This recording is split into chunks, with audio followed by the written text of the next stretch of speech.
पश्चिम बंगाल 2026 क्या ये सिर्फ एक चुनाव है या पहचान?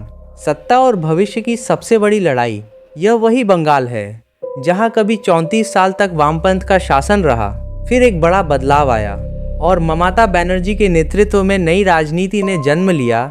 लेकिन आज तस्वीर फिर बदल रही है। सड़कों पर पोस्टर हैं, भाषणों में तीखापन है। আর যদি আমরা না থাকি কোনোদিন সেরকম আসে 1 সেকেন্ড লাগবে একটা কমিউনিটি যখন জোট বাঁধে না ঘিরে ফেললে 1 সেকেন্ডে দেবে একদম 12টা বাজিয়ে। सोशल मीडिया पर बहस है और लोगों के मन में एक ही सवाल, अब आगे क्या? क्या इस बार जनता फिर उसी सरकार को मौका देगी या बदलाव की लहर उठेगी? क्या यह चुनाव विकास के मुद्दों पर लड़ा जाएगा या पहचान और भावनाओं पर? गांव से लेकर कोलकाता की गलियों तक, चाय की दुकानों से लेकर कॉलेज कैंपस तक, हर जगह एक ही चर्चा है। 2026 का चुनाव बंगाल का भविष्य तय करेगा। लेकिन इस कहानी में सिर्फ वोट नहीं है, इसमें उम्मीद है, गुस्सा है, डर है और बदलाव की चाह भी है। क्योंकि सच यह है, यह चुनाव सिर्फ नेताओं के बीच नहीं है, यह चुनाव हर उस इंसान के बीच है जो अपने कल को बेहतर देखना चाहता है। और अब सवाल सिर्फ इतना नहीं है कि कौन जीतेगा, सवाल यह है बंगाल किस दिशा में जाएगा। पश्चिम बंगाल का चुनाव केवल राजनीतिक मुकाबला नहीं है, यह एक विशाल लोकतांत्रिक प्रक्रिया है जिसकी नींव मजबूत तारीखों और करोड़ों वोटरों की भागीदारी पर टिकी होती है। वर्ष 2026 में यह चुनाव 2 चरणों में आयोजित किया जाएगा। पहली चरण की मतदान तिथि 23 अप्रैल है और दूसरी चरण की 29 अप्रैल। इन दोनों दिनों में राज्य की सभी 294 विधानसभा सीटों पर मतदान पूरा होगा और फिर 4 मई को मतगणना के बाद यह तय होगा कि अगली सरकार किसकी बनेगी। इस चुनाव की सबसे बड़ी ताकत है जनता। करीब 7 करोड़ से अधिक मतदाता अपने एक एक वोट के माध्यम से सरकार का भविष्य तय करेंगे। यह केवल संख्या नहीं है, यह हर उस नागरिक की आवाज़ है जो अपने अधिकार, अपनी पहचान और अपने भविष्य के लिए मतदान करता है। गांवों से लेकर शहरों तक, युवा से लेकर बुजुर्ग तक, हर व्यक्ति इस प्रक्रिया का हिस्सा बनता है। क्योंकि लोकतंत्र की असली ताकत किसी नेता में नहीं बल्कि उस आम इंसान में होती है जो मतदान के दिन चुपचाप जाकर अपने भविष्य का फैसला करता है। This election is about our identity, our power. The change begins today. अध्याय 1, पहचान की राजनीति, अस्मिता बनाम एजेंडा। पश्चिम बंगाल के इस चुनाव में सबसे गहरा और प्रभावशाली मुद्दा है पहचान की राजनीति। उनकी संस्कृति एक संवेदनशील विषय बन चुका है। बंगाल हमेशा से अपनी विशिष्ट पहचान के लिए जाना जाता रहा है। यहाँ की भाषा, यहाँ की परंपराएं, यहाँ का खान पान और सबसे बढ़कर यहाँ की सोच, ये सब मिलकर एक अलग सांस्कृतिक स्वरूप बनाते हैं। लेकिन जब यही पहचान राजनीति का हिस्सा बनती है तब यह केवल गर्व का विषय नहीं रहती बल्कि एक शक्तिशाली हथियार बन जाती है। आज के समय में बंगाली अस्मिता को बार बार उभारा जा रहा है। यह बताया जा रहा है कि बंगाल की अपनी अलग पहचान है जिसे किसी भी बाहरी प्रभाव से बचाना जरूरी है। इसके साथ ही सांस्कृतिक प्रतीकों का भी बड़े पैमाने पर उपयोग हो रहा है। माछे भाते बंगाली जैसी कहावतें जो पहले केवल जीवन शैली को दर्शाती थीं, अब राजनीतिक संदेश का हिस्सा बन चुकी हैं। इन प्रतीकों के माध्यम से लोगों की भावनाओं को जोड़ा जा रहा है। उन्हें यह महसूस कराया जा रहा है कि उनकी संस्कृति ही उनकी ताकत है और उसी को बचाने के लिए उन्हें सही निर्णय लेना होगा। दूसरी ओर पहचान की राजनीति का एक और पहलू है धर्म और नागरिकता। कुछ मुद्दे ऐसे हैं जो सीधे तौर पर लोगों की पहचान को प्रभावित करते हैं, जैसे नागरिकता से जुड़े प्रश्न या सीमा पार से आने वाले लोगों को लेकर बहस। इन विषयों ने समाज को अलग अलग वर्गों में बांटने का काम किया है। लोग अब केवल मतदाता नहीं रहे बल्कि अपनी पहचान के आधार पर खड़े समूह बन चुके हैं। यह स्थिति राजनीति को और अधिक तीखा बना देती है।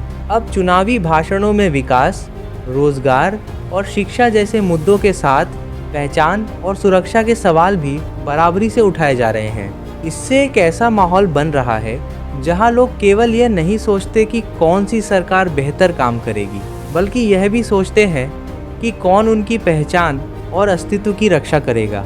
लेकिन यहाँ एक बड़ा सवाल खड़ा होता है, क्या पहचान की राजनीति वास्तव में लोगों की समस्याओं का समाधान देती है, या यह केवल भावनाओं को प्रभावित करके असली मुद्दों से ध्यान हटाने का एक तरीका है? क्योंकि जब चुनाव केवल अस्मिता के इर्द गिर्द घूमने लगता है, तब रोजगार, शिक्षा, स्वास्थ्य और विकास जैसे जरूरी मुद्दे कहीं पीछे छूट जाते हैं। और यही इस पूरे चुनाव का सबसे महत्वपूर्ण पहलू है। एक तरफ अस्मिता है जो लोगों के दिल से जुड़ी है, और दूसरी तरफ एजेंडा है जो उनके भविष्य को तय करता है। अब यह फैसला जनता को करना है कि वह किसे ज़्यादा महत्व देती है, अपनी पहचान की रक्षा को या अपने जीवन की वास्तविक समस्याओं के समाधान को। क्योंकि अंत में राजनीति चाहे जितनी भी बदल जाए, निर्णय हमेशा उसी का होता है जो मतदान के समय अपने विवेक से सही विकल्प चुनता है। अध्याय 2, वोटर सूची विवाद, लोकतंत्र पर सवाल। पश्चिम बंगाल के इस चुनाव में एक ऐसा मुद्दा उभरकर सामने आया है जिसने पूरे लोकतांत्रिक ढांचे पर सवाल खड़े कर दिए हैं, और वह है वोटर सूची का विवाद। लोकतंत्र की सबसे बुनियादी शर्त है कि हर योग्य नागरिक को मतदान का अधिकार मिले और उसका नाम मतदाता सूची में दर्ज हो। लेकिन जब इसी सूची को लेकर विवाद खड़ा हो जाए, तब यह केवल एक प्रशासनिक समस्या नहीं रहती, बल्कि लोकतंत्र की जड़ों को प्रभावित करने वाला मुद्दा बन जाती है। रिपोर्टों के अनुसार इस बार बड़ी संख्या में नाम मतदाता सूची से हटाए गए हैं। कहीं लाखों की बात हो रही है, तो कहीं यह संख्या और भी अधिक बताई जा रही है। इससे लोगों के बीच एक गहरी चिंता पैदा हुई है।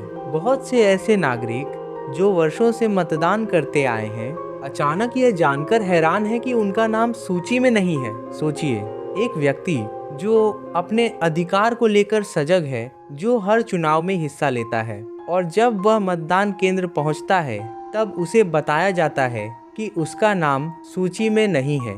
यह केवल एक व्यक्तिगत निराशा नहीं है, यह उस पूरे विश्वास पर चोट है जो नागरिक और लोकतंत्र के बीच होता है। इस विवाद को लेकर अलग अलग पक्षों की अलग अलग राय है। कुछ लोग कहते हैं कि ये प्रक्रिया सूची को शुद्ध और सही बनाने के लिए की गई है, ताकि गलत नाम हटाए जा सके और केवल वास्तविक मतदाता ही सूची में रहें। लेकिन दूसरी ओर कई लोग इसे एक गंभीर समस्या मानते हैं। उनका कहना है कि इस प्रक्रिया में बड़ी संख्या में असली मतदाताओं के नाम भी हटा दिए गए हैं। यहीं से सवाल उठता है, क्या ये सिर्फ एक तकनीकी गलती है या इसके पीछे कोई और वजह छिपी हुई है? जब चुनाव का समय नज़दीक हो और इसी दौरान इस तरह का विवाद सामने आए, तो स्वाभाविक रूप से लोगों के मन में संदेह पैदा होता है। वे सोचने लगते हैं, क्या सभी को समान अवसर मिलेगा? क्या हर वोट की कीमत बराबर होगी? लोकतंत्र की असली ताकत यही होती है कि हर व्यक्ति का वोट बराबर माना जाता है, चाहे वह किसी भी वर्ग, क्षेत्र या विचारधारा से जुड़ा हो। लेकिन अगर किसी का नाम ही सूची में न हो, तो उसका यह अधिकार उससे छिन जाता है। और यही इस पूरे विवाद का सबसे गंभीर पहलू है। यह मामला केवल आंकड़ों का नहीं है, यह उस भरोसे का है जो जनता को अपनी व्यवस्था पर होना चाहिए। अगर ये भरोसा कमजोर पड़ता है, तो लोकतंत्र भी कमजोर हो जाता है। इसीलिए यह जरूरी है कि इस तरह के हर विवाद को पूरी पारदर्शिता के साथ सुलझाया जाए, ताकि लोगों को यह विश्वास हो सके कि उनका अधिकार सुरक्षित है और उनकी आवाज़ सुनी जाएगी। क्योंकि अंत में लोकतंत्र केवल चुनाव का नाम नहीं है, ये उस विश्वास का नाम है जो हर नागरिक को यह महसूस कराता है कि उसका एक वोट सच में मायने रखता है। अध्याय 3, राजनीतिक टकराव, जमीन पर जंग। पश्चिम बंगाल का यह चुनाव केवल भाषणों और प्रचार तक सीमित नहीं है, ये जमीन पर उतर चुका है, जहां राजनीतिक टकराव साफ दिखाई दे रहा है। राज्य के कई हिस्सों से ऐसी घटनाएं सामने आई हैं, जहां अलग अलग दलों के कार्यकर्ताओं के बीच झड़पें हुई हैं। कहीं बहस ने हिंसा का रूप ले लिया, तो कहीं स्थिति को संभालने के लिए प्रशासन को हस्तक्षेप करना पड़ा।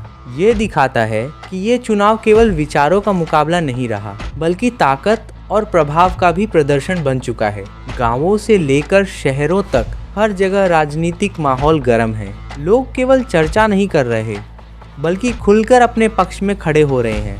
लेकिन जब राजनीति इस स्तर तक पहुंच जाती है, तो सबसे बड़ा नुकसान आम जनता को होता है। डर का माहौल बनता है, लोग खुलकर अपनी राय रखने से हिचकिचाते हैं और चुनाव की शांति प्रभावित होती है। यही वह स्थिति है जहां लोकतंत्र की परीक्षा होती है, क्योंकि असली लोकतंत्र वही है जहां मतभेद हो सकते हैं लेकिन हिंसा नहीं, जहां विचार टकराते हैं लेकिन इंसान नहीं।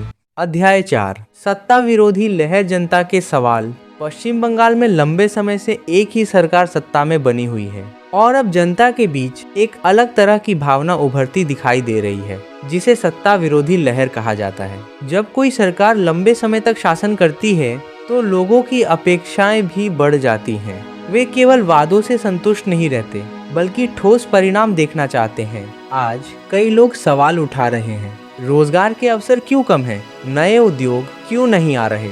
युवाओं के लिए भविष्य की दिशा क्या है? इसके साथ ही भ्रष्टाचार के आरोप भी चर्चा में हैं, जिससे लोगों के मन में असंतोष बढ़ रहा है। गांवों में किसान अपनी समस्याएं बता रहे हैं, शहरों में युवा अपने सपनों को लेकर चिंतित हैं और मध्यम वर्ग अपने जीवन की बढ़ती कठिनाइयों से जूझ रहा है। ये वही समय होता है जब जनता अपने अनुभव के आधार पर निर्णय लेती है। वे सोचते हैं, क्या वही सरकार फिर से मौका पाने के योग्य है या अब बदलाव की जरूरत है? यही सवाल इस चुनाव को और अधिक महत्वपूर्ण बना देता है, क्योंकि अंत में सत्ता किसी की स्थायी नहीं होती और जनता ही तय करती है किसे आगे बढ़